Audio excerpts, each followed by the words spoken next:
Hey guys, I'm at the Frankfort Cemetery in Frankfort, Kentucky, and this is a very old historic city cemetery, and you can see the old town below there, the state capitol and everything behind me.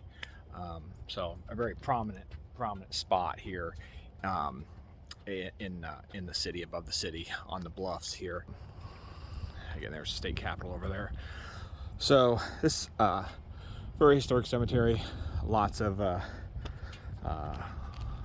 national and regional and local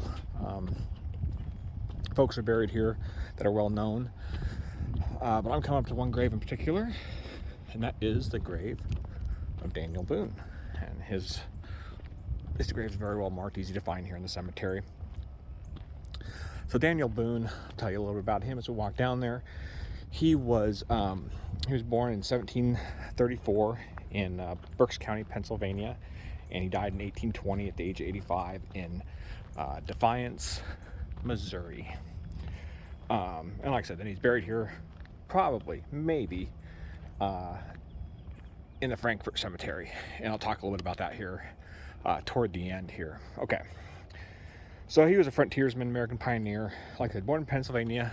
He was the sixth of like 12 children and Quaker parents, Sarah and Squire Boone. Weaver and blacksmiths were their careers. As a boy, Boone received an elementary education, which was typical. The Boone family left Pennsylvania and settled down in North Carolina. In 1756, he married neighbor Rebecca Bryan. The couple would have 10 children. In 1769, he set out with 5 others to explore the border region of Kentucky, of the Kentucky Territory. They passed the Cumberland Gap on June 7th and set up camp at Station Creek. They explored Kentucky as far west as the Falls of the Ohio. In 1773, he returned home, sold his farm, and set out with his family, 2 brothers and 5 other families, to settle in Kentucky here. They were intercepted by the Shawnee in an attack that resulted in the death of Boone's oldest son, James, and the party was forced to return to Kentucky near present-day Lexington. During the American Revolution, Boonesborough became the site of several battles. It was besieged at least 3 times over a period of several months. And the Battle of Blue Licks in 1782, almost 10 months after the surrender of Yorktown, was a decisive victory for a combined force of 1,000 British regulars and tribes from the Ohio nations. It also cost the life of Boone's second son, Israel.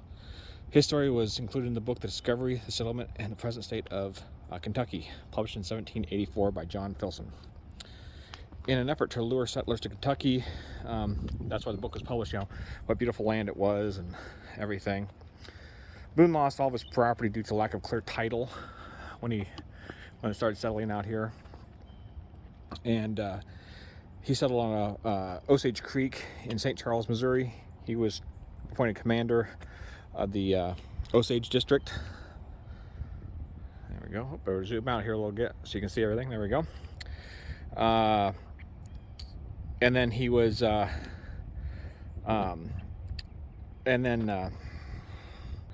he spent the rest of his life in Kentucky, in Missouri, from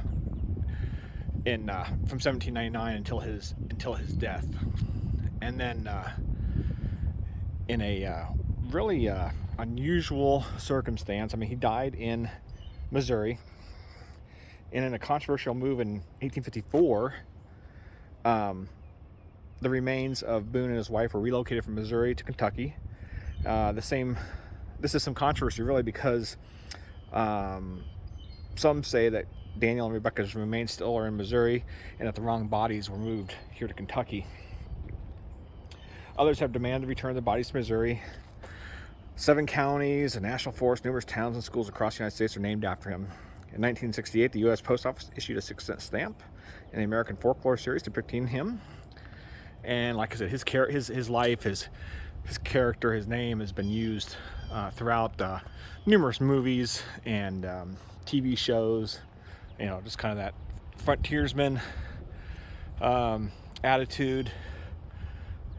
Fighting all the Indian wars and the wars of the British. So a well-known documented story that's been fictionalized forever. So here we'll go look at this grave a little closer here.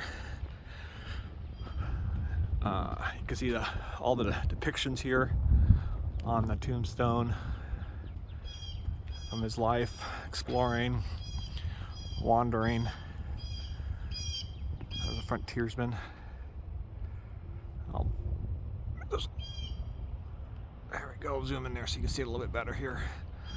We'll walk around all four sides here so you can see it. Fighting the Indians.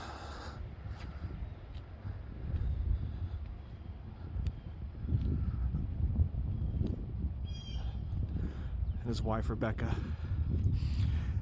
My two names are on here. You have Rebecca Boone. And then Daniel's name is inscribed here on the other side. Whoops. Right there. So there you go, guys. The final resting place, maybe, of Daniel and Rebecca Boone, American frontiersman, explorer, here in Frankfort Cemetery in Frankfort, Kentucky.